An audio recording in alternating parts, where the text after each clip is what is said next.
Den radnice, tak zněl název akce, která se uskutečnila v sobotu 28. září, tedy v Den české státnosti. Akci jako již tradičně pořádala městská část Brno-střed společně s KVSkou a od 15. hodiny se bylo na co dívat. Program byl naplánovaný do poslední minutky. Dominantu tvoří oblíbený úřednický desetiboj, kde si můžou děti i dospělí vyzkoušet, že to není žádná legrace úřadovat. Krom toho chystáme vždycky prohlídku radnice. Je to poměrně cenný historický prostor, bývalý dominikánský klášter. Akci si užívali hlavně děti. Právě pro ně bylo připraveno několik stanovišť. A pokud se ptáte, co bylo cílem jejich snažení, vězte, že mohli získat dekret státního úředníka. A některé výkony byly opravdu mistrovské. Je třeba se vždy hluboce zamyslet, co je v úřednickém životě důležité. Například nošení kávy, to je důležitá věc. A já osobně jsem autorem jedné z disciplín, a to sice házení papíru do koše v sedě, protože toho si člověk užije opravdu hodně, tak je nutné, aby si to i děti vyzkoušeli. Myslím, že děti mají největší zájem o ten psací stroj, protože to je rozhodně netradiční, že dneska se píše jenom na počítači a takhle to vidí rovnou, jak to tady se tiskne, že? Takže myslím, že je to zase něco nového pro ně. Mně se mi líbí nejvíc razítka. Mně se nejvíc líbilo, jak jsem dělala netopírka.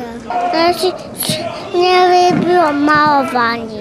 Tak nejvíc ta výtvarná výchova a potom vlastně tady tyhle ty věci, co se dělají jako pro ty děti, taková ta tvořivá činnost, těch dětí. Doprovodný program byl také bohatý. Nejenže se řada dětí vystřídala ve výtvarné dílně, ale každého zaujala i dílka všech těch, kteří tvoří s handicapem. Své výrobky tu totiž představilo občanské sdružení Práh, chráněná dílna Hub Atelier nebo třeba dílna na výrobu originálních výrobků a hraček s názvem V růžovém sadu. Pracuje u nás 10 pracovníků a 2 asistenti, kteří jim pomáhají vlastně při výrobě.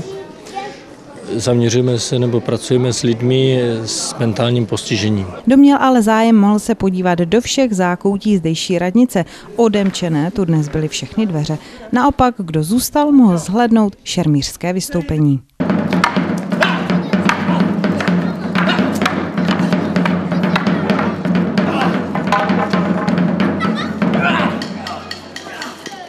My jsme dneska přijeli s vystoupením, který se jmenuje Učník, který napsal náš kamarád Ondra Adámek. A je to vystoupení o takové trošku zvláštní škole, zvláštní ve smyslu tom, že to je škola šermířská, které se mladí kluci učili šermovat.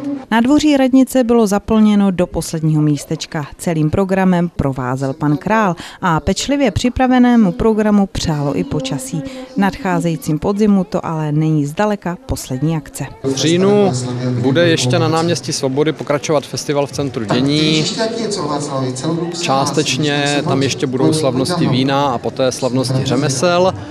Krom toho máme připraveny 3 akce pro rodiny s dětmi, zvířátkyádu v parku u polikliniky Zahradníkova, což je takový malý zvěřinec uprostřed Brna, kdy se k těm zvířátkům dostanete přece jenom z jiné perspektivy, než když jdete do zoo. Chystáme drakiádu na Kraví hoře, klasická záležitost. Nikdy nám ještě nefoukalo, ale vždy jsme si to dobře užili. A na konec října připravujeme takovou poznávací hru po centru, která se jmenuje Všude dobře, v centru nejlíp.